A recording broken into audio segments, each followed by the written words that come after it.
eu sou Alex Queiroz. Hoje nós estamos comemorando o domingo de Páscoa na nossa cultura, né? Inclusive, provavelmente você recebeu o chocolate de alguém e quero adiantar que não temos nada contra a distribuição de chocolates. Inclusive, já que não somos contra, eu queria que você separasse o meu, ok? Mas eu queria dizer que hoje nós vamos falar sobre a Páscoa.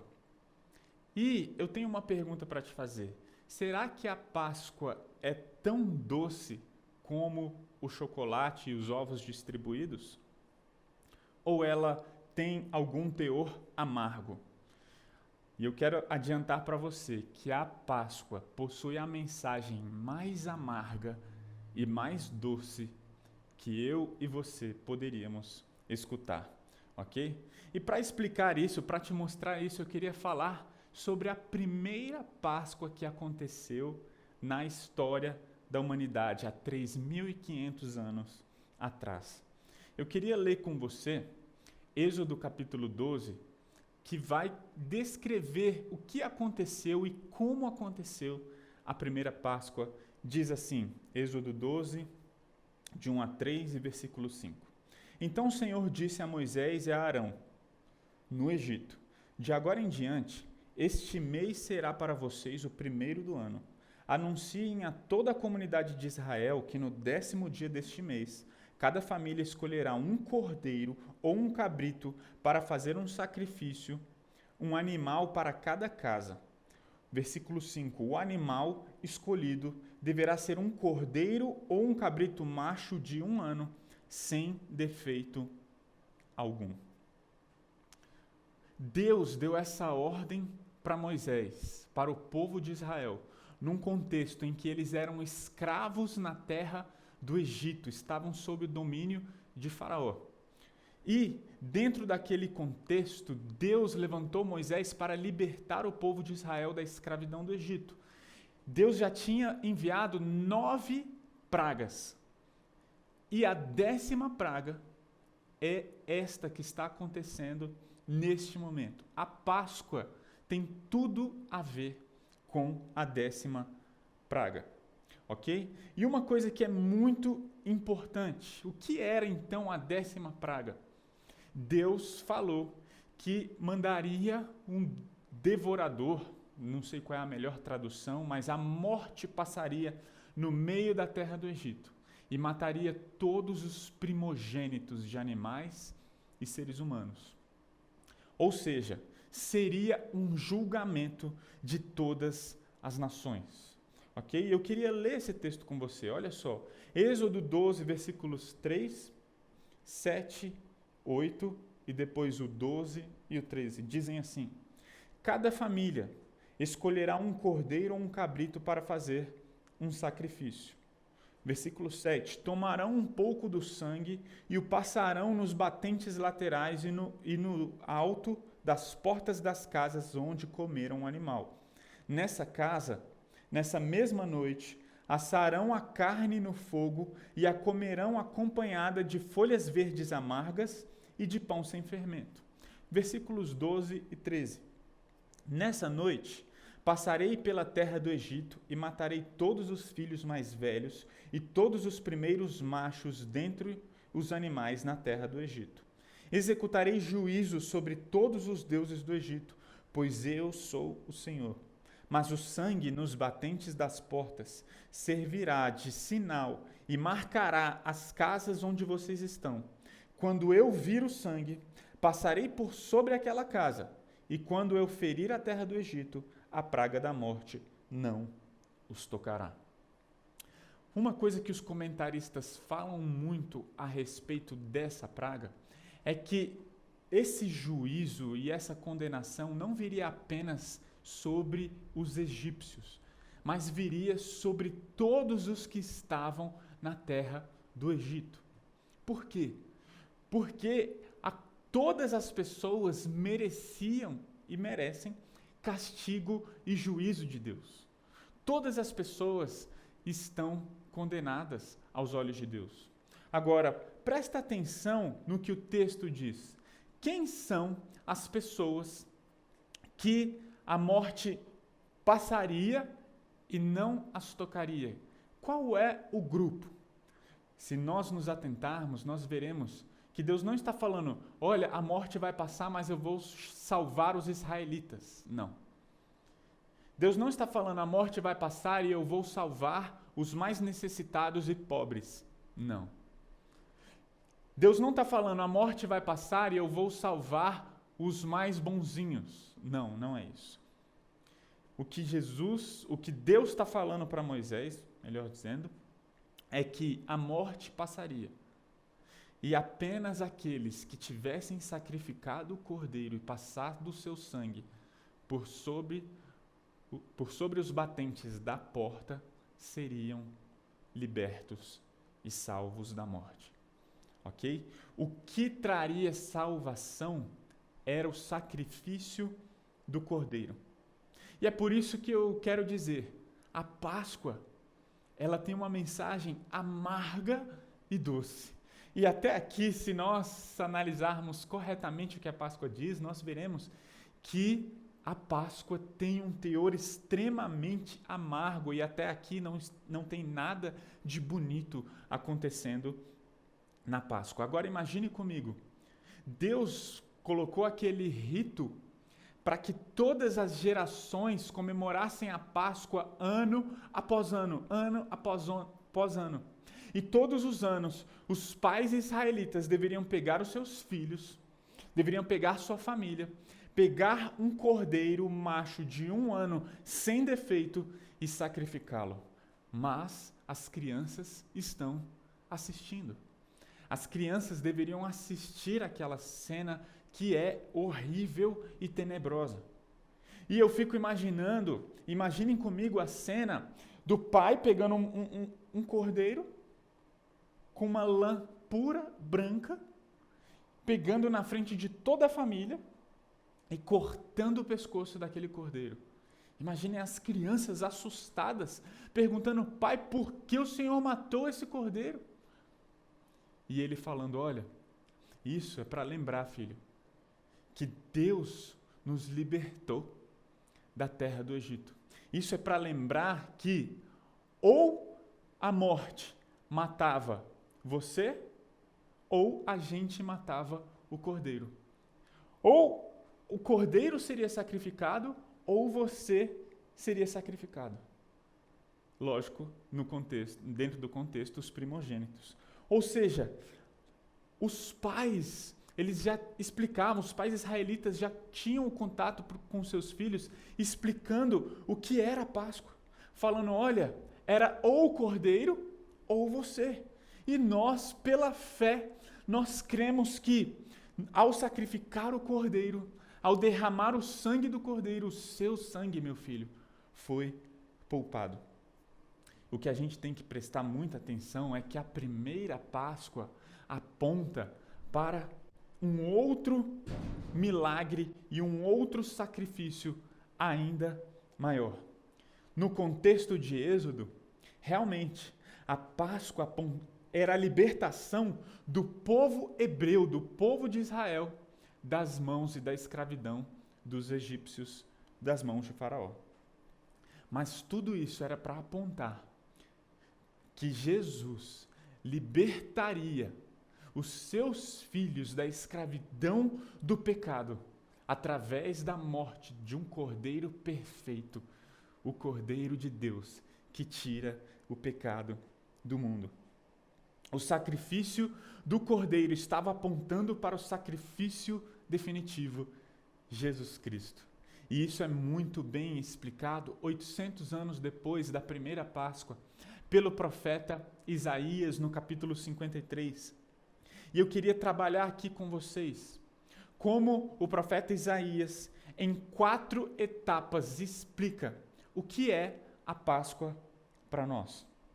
Essas 4 etapas são encarnação, sofrimento, morte e ressurreição. Mais uma vez, Isaías vai mostrar que a Páscoa possui a mensagem mais amarga, tenebrosa e dolorosa. E ao mesmo tempo, a Páscoa possui a mensagem mais linda, doce e graciosa, que eu e você podemos ouvir. Então, na etapa 1, Isaías fala sobre a encarnação. Olha só o que ele fala nos 3 primeiros versículos do capítulo 53. Quem creu em nossa mensagem? A quem o Senhor revelou seu braço forte? Meu servo cresceu em sua presença, como tenro broto verde, como raiz em terra seca. Foi desprezado e rejeitado, homem de dores, que conhece o sofrimento mais profundo. Isaías, 800 anos depois da primeira Páscoa e aproximadamente 700 anos antes da vinda de Jesus, já tinha anunciado que um servo viria. O servo, quem é esse servo a quem Isaías se refere? Esse é o servo de Deus, Jesus Cristo, que veio ao mundo, não para ser servido, mas para servir. E esse Jesus, esse Cristo, esse ungido do Senhor, ele foi desprezado e rejeitado. Ele era um homem de dores e que conhece o sofrimento mais profundo.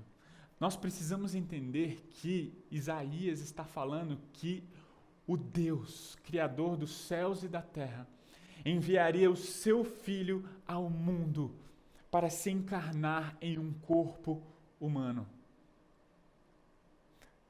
A encarnação é o maior milagre e o maior mistério da história da humanidade. É um mistério maior, inclusive, do que a própria criação. Imaginem o Filho de Deus, infinito, eterno, Criador dos céus e da terra, nascer. Como que a eternidade nasce? Como que a eternidade, como que um Deus santo e perfeito se mistura na matéria que é caída e má? Isso é um grande mistério. Mas a pergunta que nós precisamos responder é: por que Jesus teve que encarnar em um ser humano? E a resposta é: apenas através da encarnação, Jesus se tornou um substituto perfeito. Quando Jesus, sendo Deus, se encarna em um corpo humano, nós entendemos então que ele se torna em um único ser, 100% Deus, 100% homem. E por causa dessa dupla, e por ser 100% Deus e 100% homem, por causa dessas duas naturezas, dessa dupla natureza, a gente entende que a salvação jamais poderia vir por esforço humano. Por quê? Porque o cordeiro precisaria ser um cordeiro sem defeitos.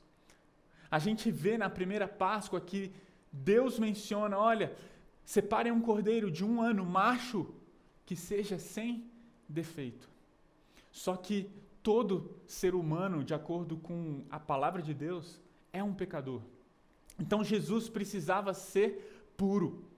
Então ele era 100% Deus puro, mas ao mesmo tempo, Jesus, ele era 100% homem. Ele não podia herdar o pecado de Adão. Por isso que ele nasceu de uma virgem através de uma obra do Espírito Santo.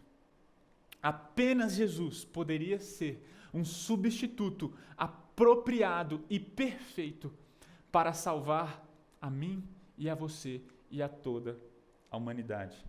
Isso que Isaías disse lá no versículo 7 do capítulo 53.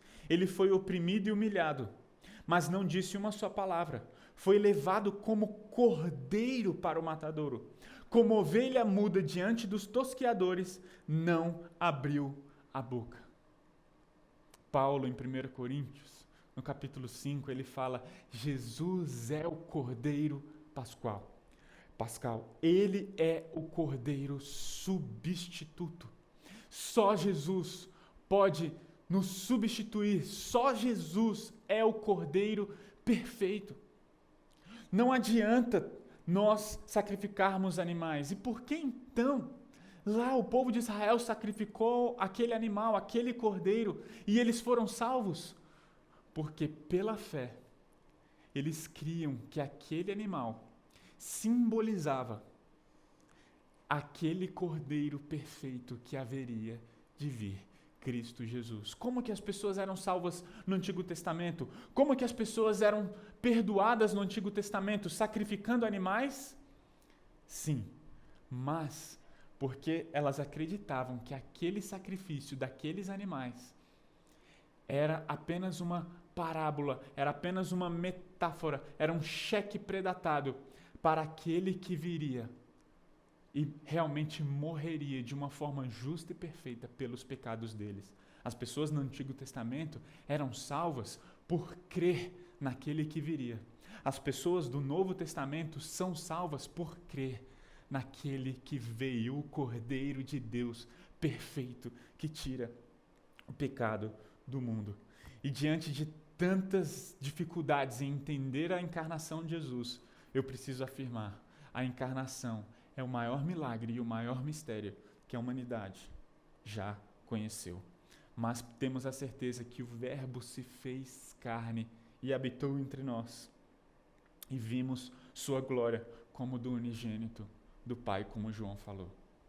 A encarnação, sem a encarnação, a Páscoa não existiria. Sem a encarnação, a Páscoa não existiria.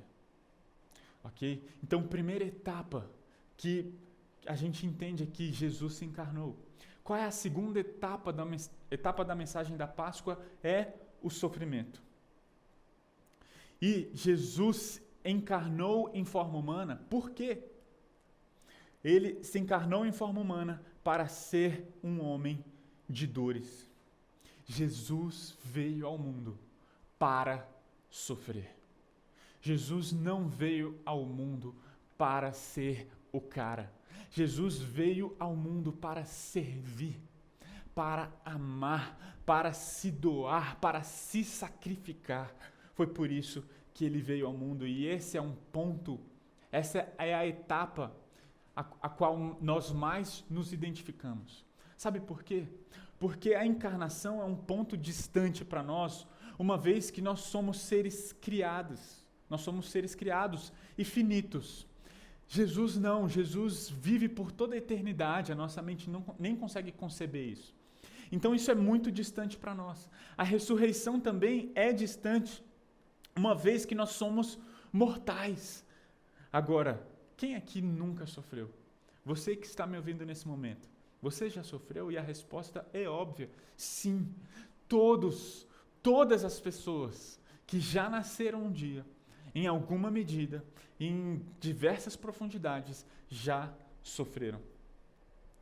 E é por isso que a gente se sensibiliza tanto quando a gente vê filmes como A Paixão de Cristo, de Mel Gibson. Por quê?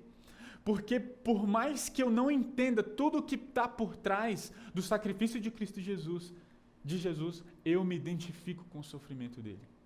O sofrimento dos outros me fazem sofrer. E quando a gente vê aquele sofrimento tenebroso de Jesus, as pessoas choram.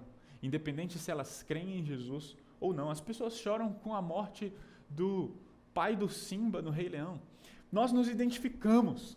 Sabe, a morte e todo o sofrimento nos causa sofrimento, porque nós estamos constantemente tendo que lidar com os sofrimentos. E a pergunta é, a gente já respondeu por que Jesus teve que se encarnar, e agora a pergunta, por que Jesus teve que sofrer? E a resposta é, Jesus veio se identificar com o nosso sofrimento. Você conhece pessoas, ou você é uma pessoa que briga com Deus e fica chateada com Deus? Você conhece pessoas, ou é uma pessoa que constantemente questiona as ações de Deus e questiona o sofrimento do mundo e fala, Deus, por que o Senhor permitiu isso comigo? Deus, o Senhor não está vendo o meu sofrimento? Aliás, nós estamos passando por um momento terrível na pandemia. É o pior momento de coronavírus, do Covid-19, que nós estamos vivendo aqui no nosso país. Nós estamos vivendo tempos de muito sofrimento. E muitas pessoas estão questionando a Deus, falando: Deus, o Senhor não se importa. Deus, se o Senhor é um Deus de amor, onde o Senhor está? E a resposta a gente vê aqui no livro de Isaías. Ele fala no versículo 4: apesar disso, foram as nossas enfermidades que ele tomou sobre si, e foram as nossas doenças que pesaram sobre ele. Pensamos que seu sofrimento era castigo de Deus, castigo por sua culpa. Até aqui, por enquanto. Sabe quando algo muito ruim te acontece? Muito ruim. Então alguém chega até você e fala: eu sei exatamente o que você está passando, porque eu já passei por um sofrimento igual ou pior do que o seu. E sabe quando você se sente acolhida por aquela pessoa, e aquela pessoa te dá forças, e aquela pessoa te dá ânimo para passar e lutar no meio do sofrimento? Jesus, ele se identifica com o nosso sofrimento. Mas a diferença é que Jesus passou por todas as tentações e provações que nós passamos, mas ele nunca pecou. Ou seja, Jesus nunca pecou, mesmo assim, sofreu por causa do pecado. Jesus sofreu com o que estava acontecendo na terra. Jesus teve que lidar com diversos tipos de dores e sofrimentos. Hebreus, no capítulo 2, versículos 17 e 18, o autor de Hebreus diz assim: portanto, era necessário que ele se tornasse semelhante a seus irmãos em todos os aspectos, de modo que pudesse ser nosso misericordioso e fiel sumo sacerdote diante de Deus e realizar o sacrifício que remove os pecados do povo. Uma vez que ele próprio passou por sofrimento e tentação, é capaz de ajudar aqueles que são tentados. É isso que significa se identificar, isso que significa ter empatia. Mas sabe qual é a grande diferença entre o sofrimento de Jesus e o nosso sofrimento? A primeira diferença é que o sofrimento de Jesus foi algo insuportável para um ser humano comum. E talvez você ache que eu esteja falando do sofrimento da cruz, do sofrimento físico que Jesus sofreu na cruz. Agora, imagine Jesus carregando a sua cruz e tomando chicotadas. Imagine Jesus carregando a cruz e sendo cuspido, xingado. Imagine toda essa cena horrorosa. Imagine os seus amigos abandonando ele. Imagine a dor dele ao ir para a cruz, ao levar a sua cruz e ver a sua mãe sofrendo. Tudo isso é muito feio. Isaías estava certo quando ele diz no versículo 2: não havia nada de belo nem majestoso em sua aparência, nada que nos atraísse.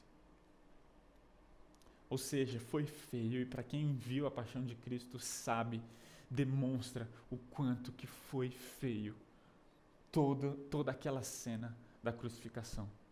Mas o ápice do sofrimento de Jesus não foi nas chicotadas. O ápice do sofrimento de Jesus é descrito por Isaías no versículo 10, quando ele diz: fazia parte do plano do Senhor esmagá-lo e causar-lhe dor, quando, porém, sua vida foi entregue como oferta pelo pecado. Por mais feio que tenha sido o sofrimento de Jesus, por mais horrível que tenha sido toda aquela dor, o ponto alto do sofrimento de Jesus foi ter sido abandonado por Deus, foi ter sido esmagado, moído por Deus. Jesus era um com o Pai.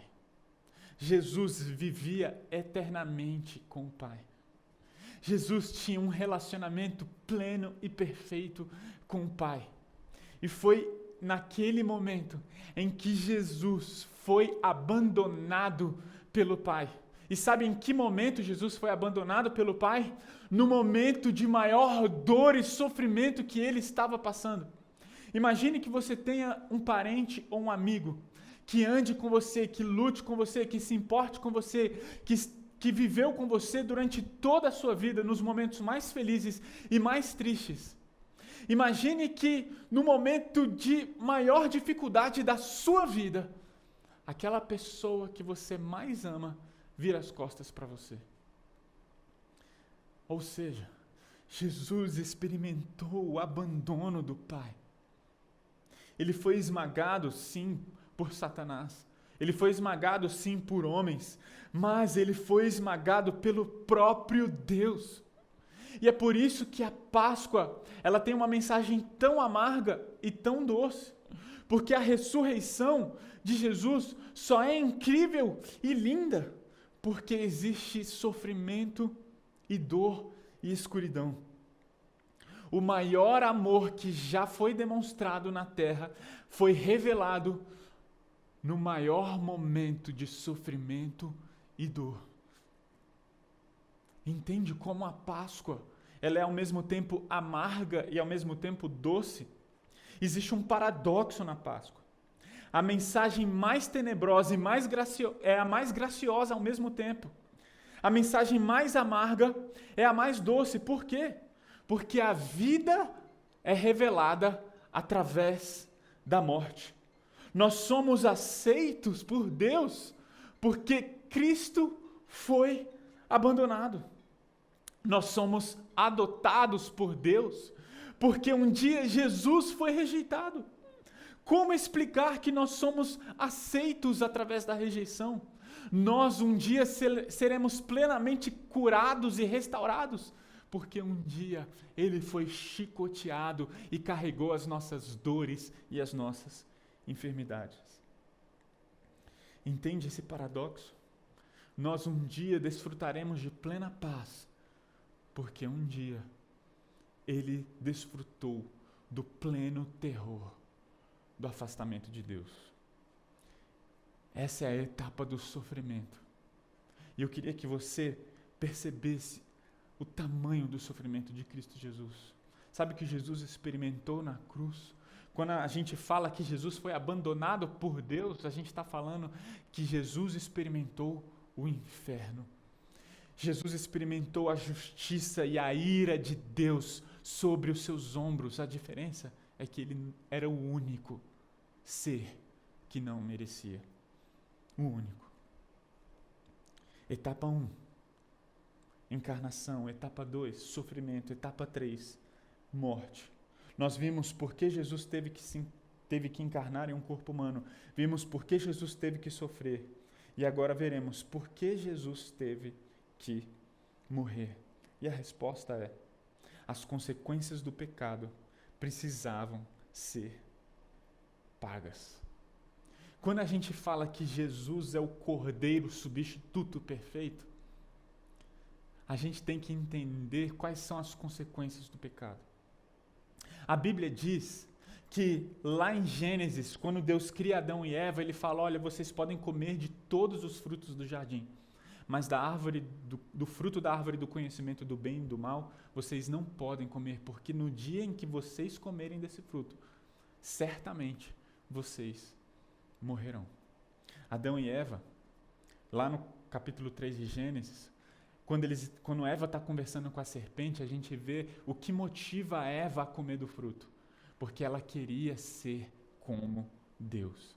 Ela queria ser autossuficiente. Ela queria abandonar a sua submissão e a sua dependência ao Criador. Ela queria agora enxergar o mundo com seus próprios olhos e interpretar o mundo com os seus próprios olhos. E sabe quais são as consequências do pecado? Primeira coisa, morte espiritual. Nós fomos criados à imagem e semelhança de Deus. Mas agora, por causa do pecado, a imagem de Deus em nós está manchada, deteriorada. E agora, nós que fomos criados para representar a Deus, nós não conseguimos representá-lo de maneira perfeita. Agora existem apenas resquícios de graça e bondade. Segunda coisa em relação à morte espiritual. A morte espiritual quebrou o nosso relacionamento com Deus.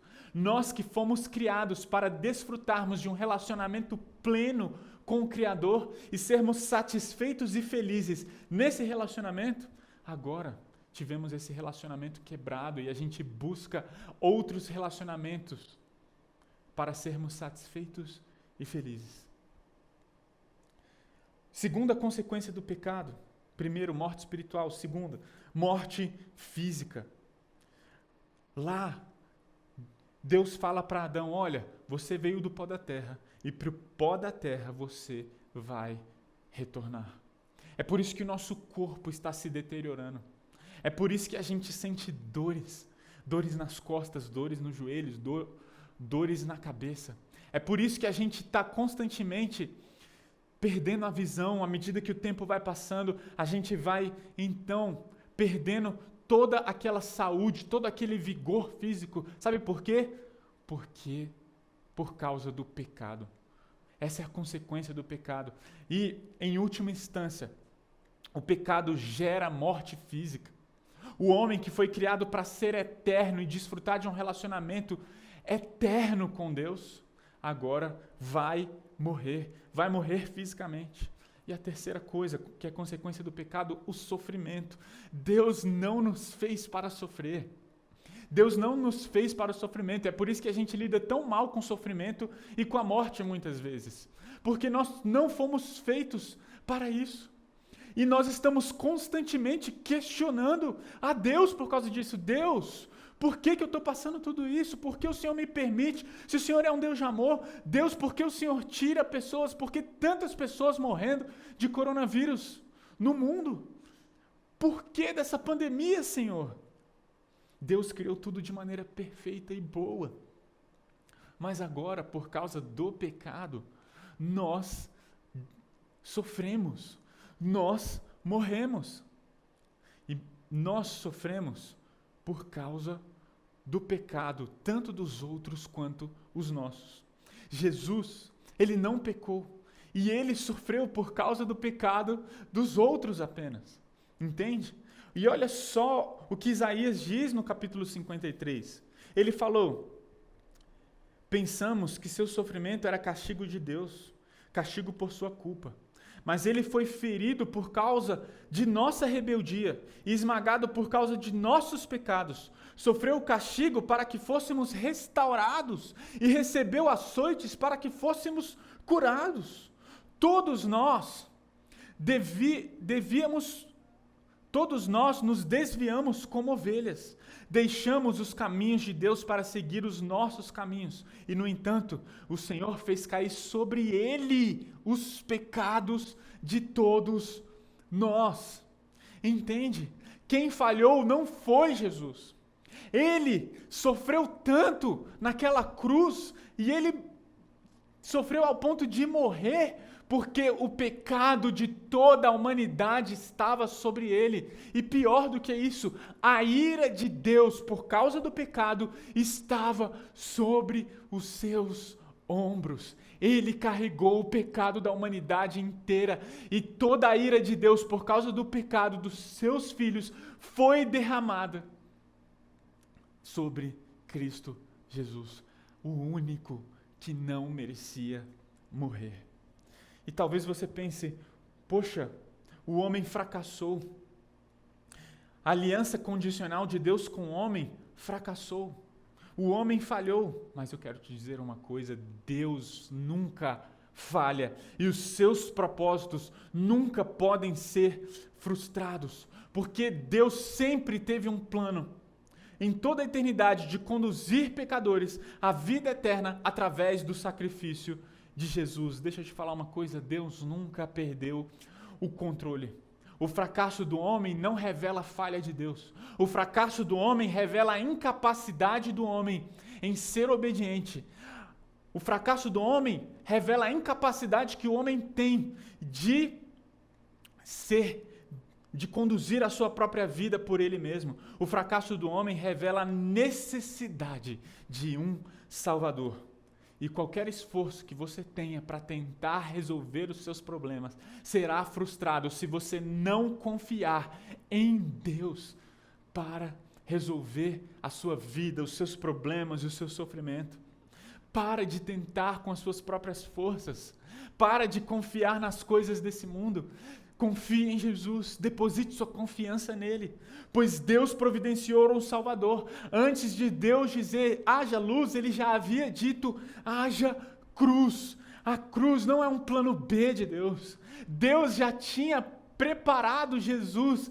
Antes mesmo de vir o pecado, Deus já tinha um antídoto. E qual é esse antídoto? Qual é o remédio? É crer em Cristo Jesus. É crer que Jesus vai morrer de maneira substitutiva no nosso lugar. Era para nós morrermos, mas Cristo Jesus vai para a cruz no nosso lugar. Eu falei que a diferença entre o sofrimento de Cristo e o nosso era o tamanho do sofrimento, porque Cristo Jesus, de maneira desproporcional, sem merecer, recebeu a ira de Deus.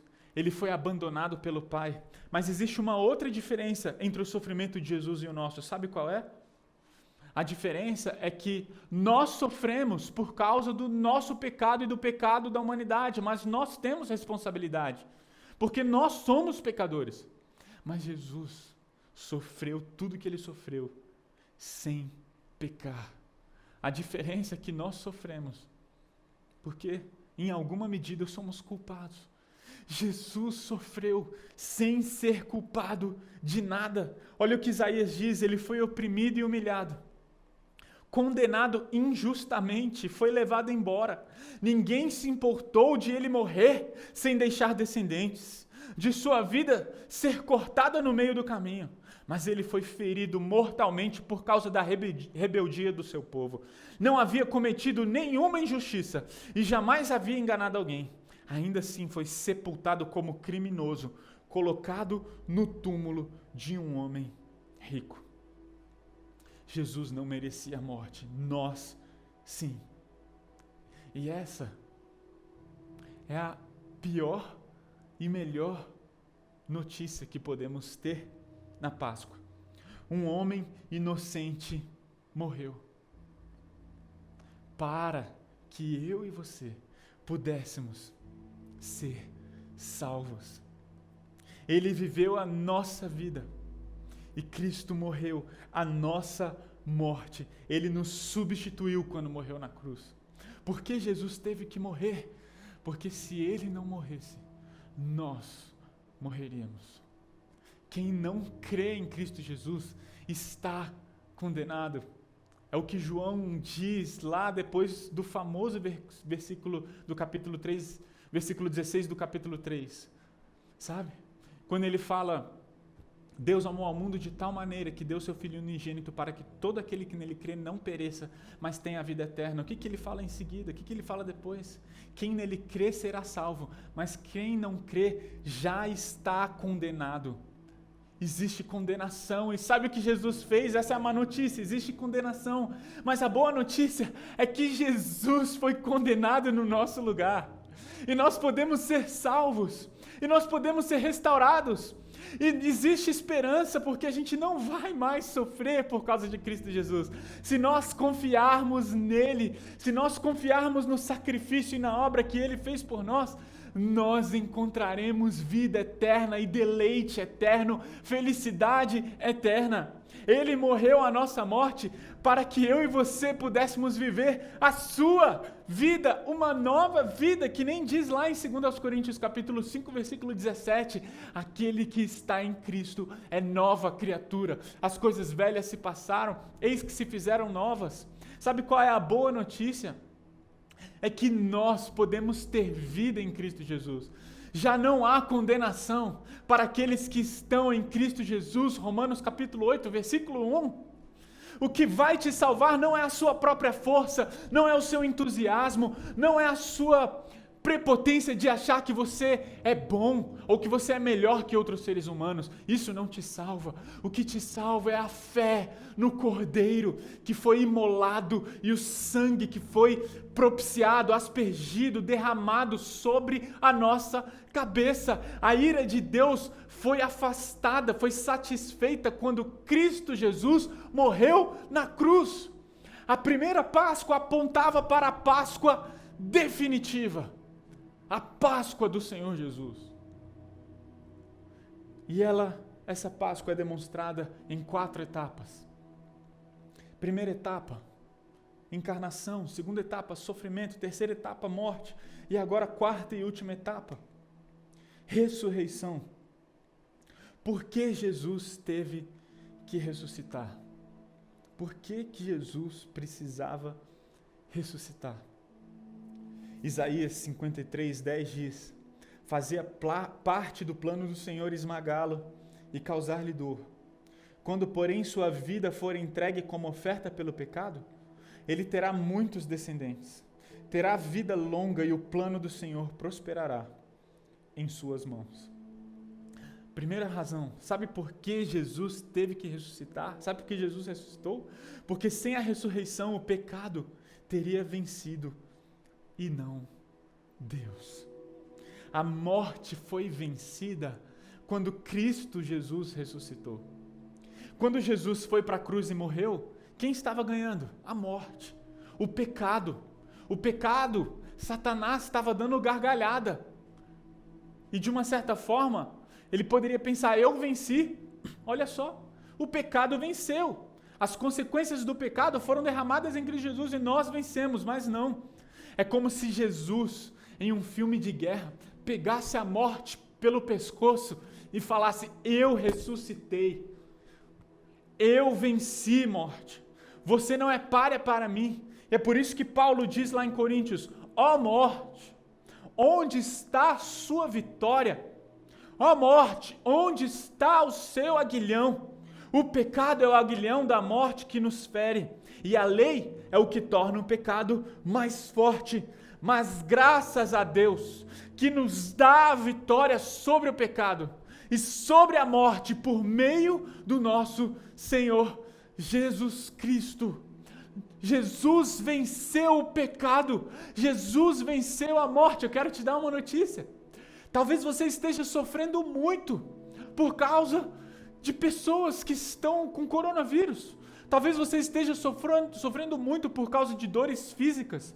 Talvez você esteja extremamente preocupado e angustiado com todo o cenário que está acontecendo nesse exato momento aqui no Brasil. Talvez você esteja extremamente triste e magoado com Deus. Sabe por quê? Porque você perdeu pessoas próximas e você está questionando, Senhor, por que o Senhor fez isso? Onde o Senhor está? Onde o Senhor está? A resposta de Deus é, eu tinha um plano, o plano do Senhor prosperará. Não há mais condenação, sabe por quê? Porque um dia Cristo Jesus subiu à cruz e lá, enquanto ele era abandonado por Deus, ele grita, Senhor, por que o Senhor me abandonou? E em um determinado momento Jesus fala, está consumado. Ele diz, tetelestai. Sabe o que significa isso? Ele diz que está pago. Tetelestai era o carimbo dado na certidão dos escravos daquela época. Então todo escravo andava com um documento. E quando um senhor comprava o escravo, o vendedor batia um carimbo escrito tetelestai, está comprado. Quando Jesus está na cruz, ele fala tetelestai, Senhor, eu os comprei. Agora a condenação que ia cair sobre eles não vai mais cair, porque caiu sobre mim. Agora eles estão perdoados. Eles não vão mais precisar passar pelo sofrimento terrível do abandono do Senhor por toda a eternidade. Sabe por quê? Porque eu fui abandonado. Porque eu fui chicoteado. Esse é o amor de Jesus. É por isso que a Páscoa é tão amarga, mas é tão, tão doce. Sabe por que Jesus teve que ressuscitar? Porque é na ressurreição que ele vence o pecado. E eu vou dizer, se você está sofrendo, um dia, se você crê em Jesus, não haverá mais lágrimas, não haverá mais dor nas costas, dores de cabeça, não haverá mais câncer. Sabe por quê? Porque Jesus morreu para que eu e você um dia pudéssemos desfrutar da plenitude, da bondade e da presença de Deus na minha e na sua vida. O que a gente precisa fazer? Apenas reconhecer que somos dependentes dele. Creia Porque Jesus ressuscitou, versículo 11 de Isaías 53. Quando ele vir tudo que resultar de sua angústia, ficará satisfeito. E por causa de tudo que meu servo justo passou, ele fará que muitos sejam considerados justos, pois levará sobre si os pecados deles. Gente, presta atenção. Jesus morreu a nossa morte para que nós pudéssemos viver a sua vida. Para que nós pudéssemos viver a sua vida. Em Cristo Jesus, Deus não nos olha como merecedores da sua ira. Nós somos, sem Jesus, somos merecedores da ira de Deus por causa do nosso pecado. É a consequência do pecado e Deus é justo. Mas em Cristo Jesus, Ele nos olha como filhos amados, como filhos comprados. Já está perdoado, já está decretado o perdão. E a gente não precisa pagar pela culpa 2 vezes, não existe culpa. Não existe culpa. Se você não consegue se relacionar com Deus por causa dos seus pecados, eu quero te dizer, Jesus removeu a culpa do seu pecado, porque a culpa do pecado caiu sobre Ele. E agora você tem livre acesso se você crê em Cristo Jesus. Sabe por que Jesus precisou ressuscitar? Porque Cristo ressuscitou.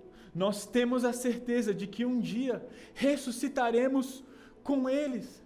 Presta atenção, todos aqueles que creem em Jesus possuem esperança diante da morte, possuem a certeza da salvação. Olha só o que Paulo disse lá em Coríntios 15. Se Cristo não ressuscitou, a fé que vocês têm é inútil e vocês ainda estão em seus pecados.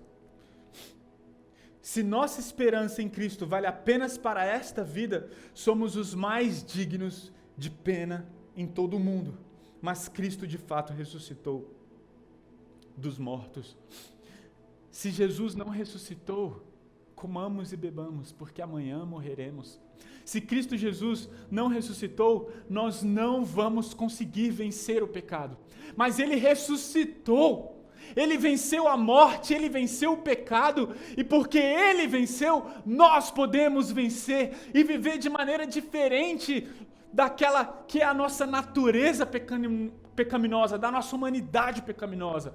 Porque Cristo ressuscitou, nós podemos mudar, nós podemos perdoar, nós podemos amar, nós podemos realmente ter a certeza de uma transformação que começa aqui na terra. Não é plena porque nós ainda pecamos. Nós ainda machucamos pessoas, nós vivemos num mundo caído, as pessoas nos machucam, muitas vezes respondemos de maneira equivocada, mas a gente olha para Jesus, corrige a nossa vida, existe esperança em Cristo Jesus, porque Ele nos transforma. Todos nós, sim, iremos morrer fisicamente, mas Ele fala, se nossa esperança em Cristo vale apenas para esta vida, somos os mais dignos de pena em todo o mundo. Gente, presta atenção no que está querendo dizer aqui. A ressurreição de Cristo nos dá a garantia de uma vida eterna, novos céus, nova terra, um governante incrivelmente perfeito e bom. Não coloque a sua esperança nessa terra, nesse mundo, não coloque o seu prazer, a sua felicidade nas coisas desse mundo, porque tudo que está aqui é passageiro. Fite os seus olhos na eternidade, na consumação de que um dia Ele prometeu que nós desfrutaríamos de uma vida sem dor, uma vida plena ao seu lado. Que promessa maravilhosa! Sabe a dor que você sente? Sabe a dor que você está sentindo, a dor física, vai passar. Sabe a despedida que você teve de alguém que você ama? Um dia pode tornar um reencontro. Sabe o sofrimento que você tem passado? Deus não está olhando e falando, eu não estou nem aí, se vira e largou o mundo ao acaso. Deus, ao saber de todo o sofrimento que você passaria, Ele mandou Jesus para se identificar com o seu sofrimento e para sofrer pelas consequências do seu pecado. Deus não ficou inerte, Ele matou o Filho dele. Ele matou o Filho dele. Jesus se preocupa com o meu e o seu sofrimento. A questão é, você entende quais são as consequências do seu pecado e que o sofrimento é consequência do seu pecado e o que você merece por causa do seu pecado? Jesus Cristo veio consertar. Jesus Cristo veio ao mundo, sofreu, morreu e ressuscitou para resolver o problema causado pelo pecado. Jesus precisava encarnar, sofrer, morrer e ressuscitar. Lembra da explicação do menininho lá do povo hebreu, quando o pai pegava o cordeiro e matava o cordeiro na frente de toda a família, e as crianças deveriam ficar assustadas e perplexas e falando: pai, por que o Senhor está matando um cordeiro? Da mesma forma, talvez você se pergunte, por que Jesus teve que encarnar, sofrer, morrer e ressuscitar? Porque se não fosse Jesus, seríamos eu e você. Mas Deus prova o seu amor para conosco pelo fato de ter Cristo morrido por nós, sendo nós ainda pecadores. E escute isso, disse Jesus: eu sou a ressurreição e a vida. Aquele que crê em mim, ainda que morra fisicamente, viverá eternamente. Nós temos esperança diante da morte e temos a certeza de que a nossa vida não acaba aqui. Por isso que existe esse paradoxo da Páscoa. E a Páscoa possui a mensagem mais amarga e mais doce de todos os tempos. Mais amarga e mais doce. Porque através do maior sofrimento demonstrado e sofrido na história, nós conhecemos o maior amor que eu e você podemos conhecer, experimentar. Oh Deus, muito obrigado, Pai.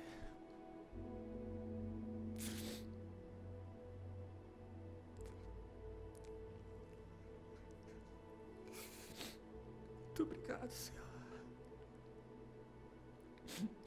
O sofrimento presente e terreno não é nada se comparado à glória que há de ser revelada. Obrigado, Senhor. O Senhor matou o único inocente no lugar de pessoas que não mereciam. Seja louvado, Pai. Seja louvado, Pai. Em Cristo Jesus. Obrigado, Jesus. E é no nome do nosso Salvador que nós oramos. Amém. Deus te abençoe.